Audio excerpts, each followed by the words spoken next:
Bismillahirrahmanirrahim. وَلْتَكُنْ مِنْكُمْ أُمَّةٌ يَدْعُونَ إِلَى الْخَيْرِ وَيَأْمُرُونَ بِالْمَعْرُوفِ وَيَنْهَوْنَ عَنِ الْمُنْكَرِ. Assalamualaikum warahmatullahi wabarakatuh.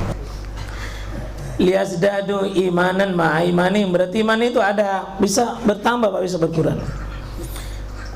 Ya, ini seperti kita punya LCD kan lagi bermasalah juga hidayahnya itu. Kenapa kabur-kabur? Karena begitu Pak, tidak fokus. Tidak fokus. Begitu juga Bapak kalau duduk tidak fokus. Dengar ceramah tindih sape. Begitu nanti langit warnanya, langit dibicara lentong diperhatikan. Tapi tidak ada di sini. Cuma kadang-kadang. Berikut.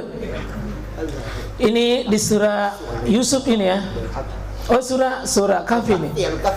Nahnu naqussu 'alaika naba'ahum bil haqqi innahum fitnatun amanu bi rabbihim wa zidnahum huda. Coba lihat ini. Kami ceritakan kisah mereka kepadamu. Kisah apa tadi? Ashabul Kahfi. Saya berniat kita tadabbur surah Kahfi, Pak. Sangat bagus sekali. Karena kita mau ambil pesannya. Ini bayangkan ini Pak, kisah ini tidak main-main. Allah ini bilang, nahnu naqussu 'alaik. Saya ini ceritakan nih, kami yang ceritakan kata Allah. Untuk apa ini? Naba'ahu bil haq, berita benar. Jadi kalau respon begini Pak, jangan main-main itu. Berisa tidak main-main ini. Innahum fitnatun. Ya fityatun. Sesungguhnya fityah itu anak muda. Sesungguhnya yang akan diceritakan ini fityah. Fityah itu anak muda. Kisahnya anak muda, yakni 7 Ashabul Kahfi. Bagaimana itu? Amanu bi rabbihim. Mereka itu sudah beriman. Sudah beriman sama Allah. Tapi karena tegar dalam hidayahnya, diusir oleh kekuatan negara, dia lari, Pak. Meninggalkan lingkungan yang rusak. Meninggalkan lingkungan yang rusak. Dan kebanyakan musyrik dan menyembah selain Allah Subhanahu wa taala. Maka 7 ini Pak mengubah dunia sebentar. Dengan cara apa? Berlari. Meninggalkan rumahnya, meninggalkan kompleksnya untuk sebuah tujuan apa? Untuk keselamatkan iman. Apa yang terjadi Pak? Kata Allah, wazidnahum huda. Kami tambahkan bagi mereka apa? Hudan. Saya tambahkan iman. Ternyata iman itu Pak dicas. Kalau ada tantangan Pak begini, ada yang mau sogok Bapak sekian. Oh maaf, saya butuh uang, tapi ridha Allah lebih tinggi bagi hidup saya. Ayo bertambah iman Pak. Naik itu gelombang keimanan merespon kebaikan. Bapak lulus. Kalau ada istrinya orang tawari diri kita, ya, ada peluang, ada kesempatan mengatakan maaf, saya memang secara nafsu tertarik, tapi engkau bukan istri saya, dan saya pun bukan suamimu. Saya tidak punya hak dengan engkau. Allah belum mengizinkan saya. Siapa yang punya kesempatan begini Pak? Wazidnahum huda.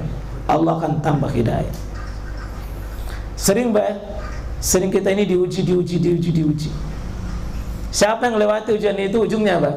Wazidnahum huda.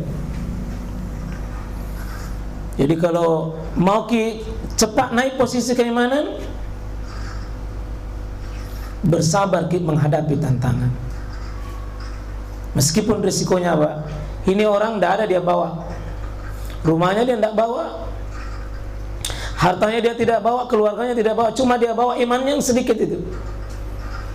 Tapi Allah tambahkan dalam kompleks yang baru, dia Ashabul Kahfi dalam gua. Maka Allah tidurkan dia 309 tahun.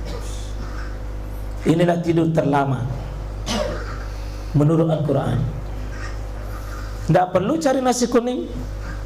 309 tahun Pak tidak perlu cari nafkah, tapi dia hidup.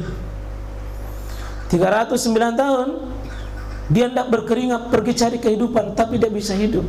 Kenapa? Mengorbankan apa yang dia miliki untuk imannya. Maka Allah hidupkan dia dengan caranya Allah. Tidak pernah buang air kecil, tidak pernah buang air besar, selama 309 tahun. Jadi gampang sekali Allah Pak mengarahkan hidupnya seseorang, dengan catatan memang harus ada proses kesabaran. Harus ada proses kesabaran. Jadi kalau kita belajar di Ashabul Kahfi Pak, Masya Allah ilmunya besar sekali. Siapa yang mentadaburi Ashabul Kahfi, dia akan menemukan keimanan yang sangat nikmat sekali. Kita belajar ya Ibu, di Ashabul Kahfi itu adalah guru kita. Guru kita itu Ashabul Kahfi. Hebat. Ya, coba kita lihat ini. Wa yazidullahu alladhina ihtadaw huda. Sama ini. Dan Allah menambahkan petunjuk kepada mereka yang telah mendapat petunjuk. Ini di surah Maryam. Ini coba bagaimana Maryam. Ini wanita tersuci, dan seorang ibu yang melahirkannya. Ya, siapa ibunya? Siapa ibunya Siti Maryam? Keluarga Imran. Imran ini keluarga istrinya ini, yang Hanna namanya, itu adalah seorang ibu yang punya pengorbanan sangat tinggi Pak. Sebelum lahir anaknya, dia sudah bernazar. Semangatnya itu nazar itu Pak, semangatnya itu. Jika anakku lahir, saya akan titip di rumahmu ya Allah untuk melayani umat. Semangat pengorbanan ini Pak, yang menjadikan anaknya itu solehnya luar biasa. Pakai satu jurus Pak, coba berkorban di jalan Allah, ikhlas karena Allah, tegak di hadapan Allah, insya Allah dengan izin Allah, Allah akan kirimkan di keluarga kita. Caranya Allah merubah suasana. Tapi ikhlas kita berkorban, sebagaimana berkorbannya ibunya Maryam. Maka apa yang terjadi? Wa yazidullahu alladhina ihtadaw huda. Saya akan tambah hidayah. Berkorban Pak. Jangan pikir dulu untung-untungan dunianya. Untung di mata Allah itu terlapor bahwa ini pahala. Nah seperti itu satu bagian Pak, bahwa iman ini keluar masuk. Dan ada yang Allah tambah, ada yang Allah cabut. Keluar imannya Pak, keluar. Tidak bisa merespon, seperti HP kehilangan signal. Azan baku tabrak di atas tapi telinganya tidak dengar, tidak ada signal. Suasana keimanan dia tidak mampu tangkap. Kenapa? Hilang.